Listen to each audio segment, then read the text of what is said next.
陷入死胡同的人类进化方向。Coordinator 调整者，机动战士高达系，机甲以外鲜为人知的设定详解。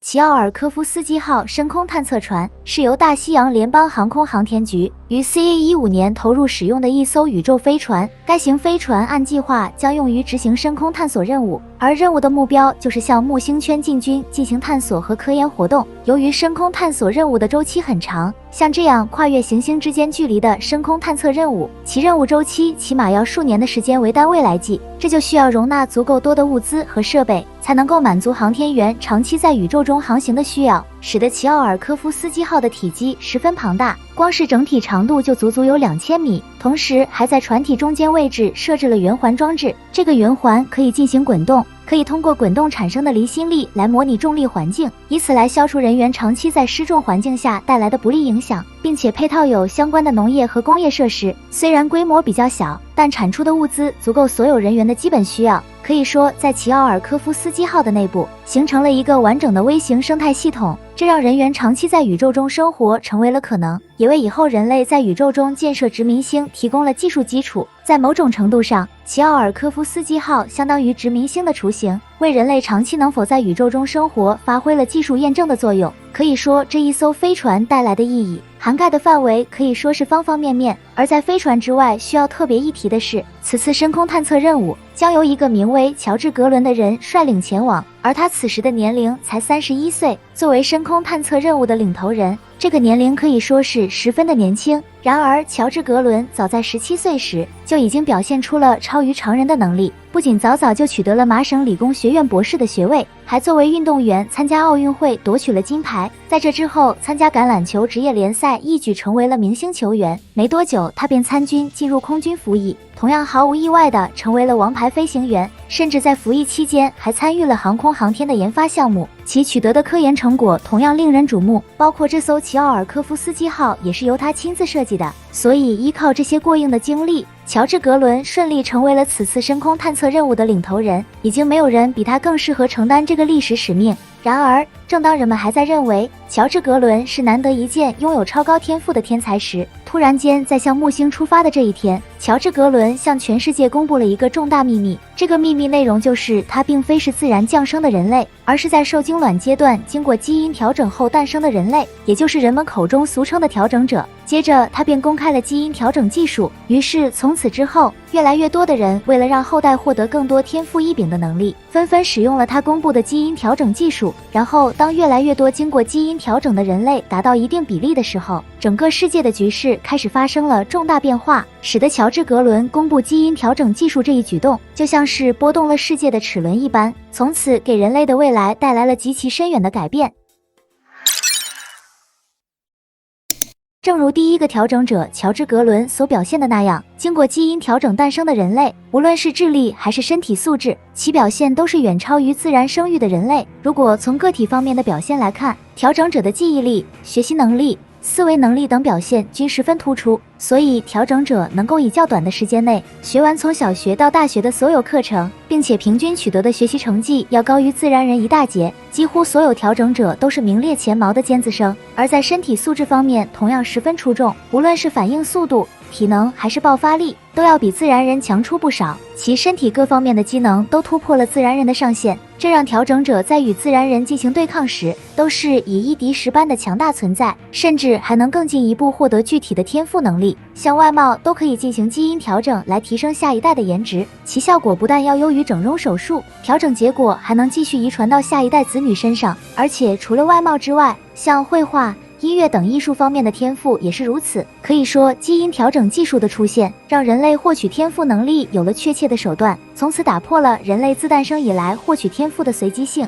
而在对抗疾病方面，调整者比自然人的抵抗力要更强，因而调整者的正常寿命普遍要比自然人高。但还不能免于所有疾病的困扰。像利卡西塔的眼疾这种先天性疾病，基因调整技术还没有做到从根本上进行治愈的程度。不过，基因调整技术仍对人的全面提升具有重大意义，只是在技术层面之外存在着核心问题，仍需妥善应对。这个问题就是，自从人类进入工业化社会以来，每一项新技术的诞生都会伴随着扰乱定律。具体到基因调整技术上，就是给人类社会带来了巨大伦理冲击。所以，仅仅在乔治·格伦公开基因调整技术后的1年时间，联合国遗传因子资源开发会议通过决议，要求所有缔约国全面禁止对人使用基因调整技术。然而，基因调整技术并没有从此绝迹，很多人仍甘愿冒险做出巨大支付，通过灰色地带设法绕过监管，来让自己的下一代使用上基因调整技术。由于调整者并没有什么共同的特征，只要平时注意不过于显露自己的能力，通常就不会被周围的人发现。值得一提的是，在这波诞生的调整者当中，有2个重要人物，这2个人物分别是西格尔·克莱因和帕特里特·萨拉。他们2个都是在调整者身份见不得光的环境下成长，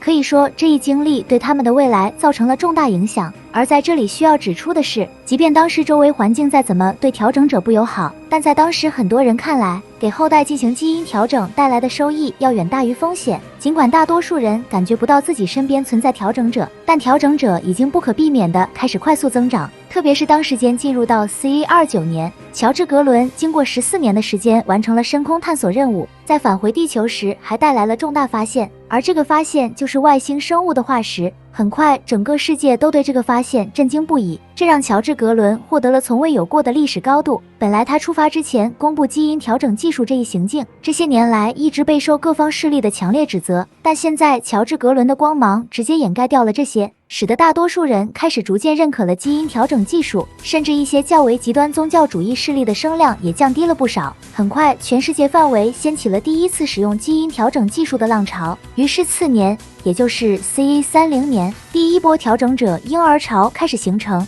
虽然在人口比例上不值得一提，但已经形成了趋势，积累了相当多的数量。当这波调整者进入成年后，很快就带领人类进入到了宇宙世纪第一个科技爆发的时代。于是从 CA38 年开始至 CA70 年这30年时间里，以乔治·格伦为代表的第一代调整者在 L5 位置建立了规模十分庞大的殖民星群，为人类大规模移居宇宙打下了坚实的基础，使得人类从此进入到了宇宙开发的高潮阶段。于是为了表彰乔治·格伦的历史功绩，决定将他发现的外星生物化石放在了 L5 殖民星群上，以此纪念他为人类进军宇宙而创造的伟大事业。但是这些并不意味着人类进入到了和谐稳定的发展状态，相反，基因调整技术带来的纷争不但愈演愈烈，并且深藏的风险和缺陷也开始暴露。这其中最突出的问题就是调整者的出现已经挤占了自然人原有的上升通道。现在调整者的不断增多，也就使得调整者与自然人的对立也在不断加剧。而且基因调整技术的费用很高，基本上调整者绝大多数都来自富人阶层，客观上造成了新技术的应用强化了阶级固化的现象，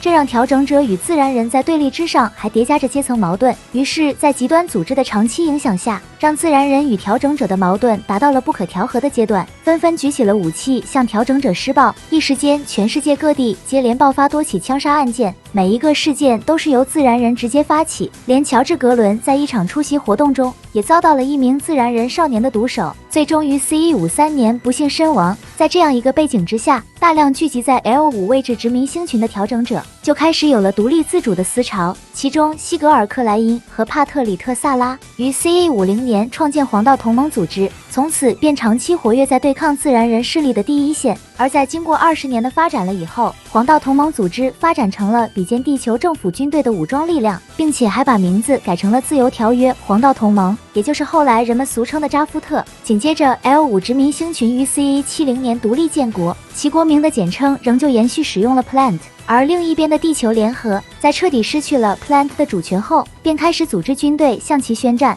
于是第一次Plant 与地球联合的战争就此爆发。而这场战争很快被反调整者激进组织利用，在战争爆发后的2月14日，使用核弹向 Plant 的尤尼乌斯7农业殖民星攻击，制造了骇人听闻的血染情人节惨案。至此，自然人与调整者之间的矛盾被彻底引爆，从此陷入到了无休无止的斗争当中。值得一提的是，由于调整者利用自己的身体素质优势，驾驶高性能的机动战士对地球联合军形成了碾压，迫使地球联合军在跟进发展机动战士时，也使用上了基因调整技术，创造了一批战斗调整者来驾驶复杂的机动战士。像佣兵组织巨蛇之尾的从云河和索西斯计划，都是地球联合军使用基因调整技术创造的产物。为了方便对其进行控制，在调整时还刻上了不能攻击自然人的基因。而从云河依靠自己的意志摆脱掉了控制，以至于试验后未达到要求，被盖上了无用的标签。没多久之后，从云河逃离了地球联合的研究所，就这样走向了佣兵之路。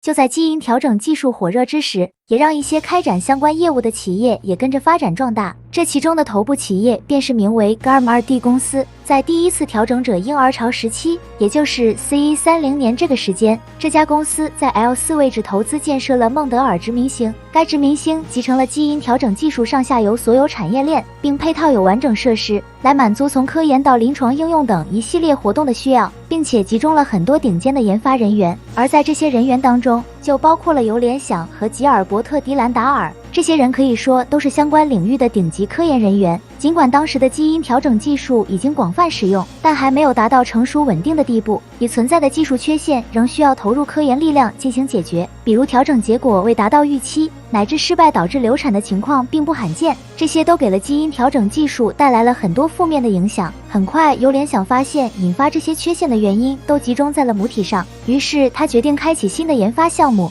使用人造子宫来升级基因调整技术。这个项目就是超级调整者计划。然而，这个计划的技术难度超出了想象，接连几十次试验失败，迟迟未交出研发成果，导致这一研发项目因资金问题一度被迫终止。直到由联想冒险帮助艾尔达·弗拉达进行克隆项目后，这才得到资助继续展开超级调整者计划。直到时间过去了8年，由联想的妻子薇娅想怀孕后才迎来转机。在得知自己的后代是双胞胎时，由联想博士就做了个大胆的决定，将其中一个用于进行他的超级调整者试验。而这一次的试验成果终于获得了成功。当由联想博士还在享受成功的喜悦之时，孟德尔殖民星却遭到了自然人极端组织的袭击，结果他和他的妻子很不幸在袭击当中身亡，而他创造的超级调整者，也就是基拉大河，则在袭击当中幸免于难。然后他在母亲妹妹的抚养下顺利长大成人。除了基拉之外，还有一个名为卡纳德·帕尔斯的超级调整者，但他是基拉之前试验的失败品。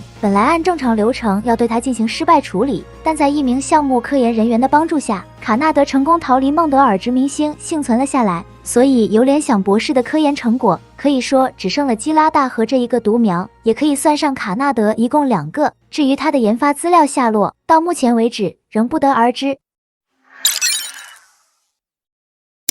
CE54年，全世界爆发了一种 S2 型流感病毒，该型病毒基于上世纪的 S 型病毒变异而来，其传播性很强，并且具有致命性，在发现没多久就席卷了全世界。由于疫苗需要时间进行研发，使得很多人感染后没等到疫苗就不幸身亡，而调整者则不需要疫苗就能免疫 S2 病毒的侵害。像闪耀的凶星 J 江凯利的父母就是在这场 S2 病毒肆虐的过程中身亡，而他作为第一代调整者则幸免于难。这个在宇宙世纪之前，为了应对病毒侵害和生化武器等威胁而研发的基因调整技术，终于在这一刻发挥了关键的作用。不过，正当有部分人开始认为基因调整技术是人类未来进化方向的时候，深藏已久的巨大缺陷开始暴露在人们的眼前。而这个缺陷就是从第3代调整者开始，生育率显著急剧下降，其统计的数据远远低于自然增长的水平，这就使得以调整者占绝大多数人口比例的 Plant 建国还没有多少年，国家就提前进入了人口危机的时代。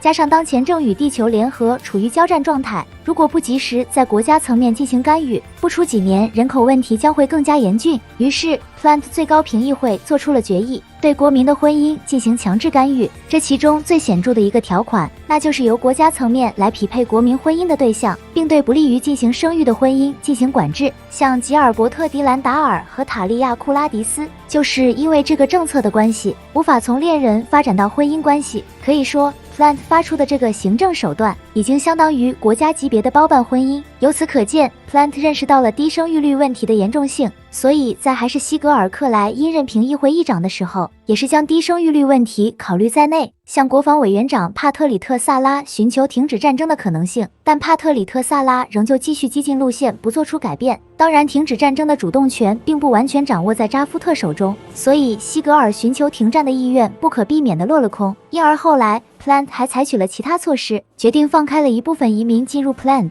以此尽可能缓解人口带来的问题。这其中以真飞鸟为代表，来自奥布的移民就占据了相当的比例，而且这里面还不乏关键产业的技术人才，以至于在 CA73年卡加利作为奥布代表访问 Plant 时，还就奥布技术人才移民到 Plant 的问题向迪兰达尔议长进行了交涉。不过这些问题因为 Plant 与地球联合的战争爆发，最终也只能是不了了之。而现在回过头来再看调整者遇到的低生育率问题，可以确定当初乔治·格伦公布基因调整技术还是过于草率。虽然他的本意是要让刚经历各种灾难的人类通过基因调整来实现智力突破，从而提升社会生产力，再一次重新走向高速发展的时代，但新技术给人类社会带来的冲击是他个人无法掌控的，所以要避免新技术的应用走向反面，就不能离开世界各国政府和国际组织的管制，而作为个人则万万不能独自做出技术的走向。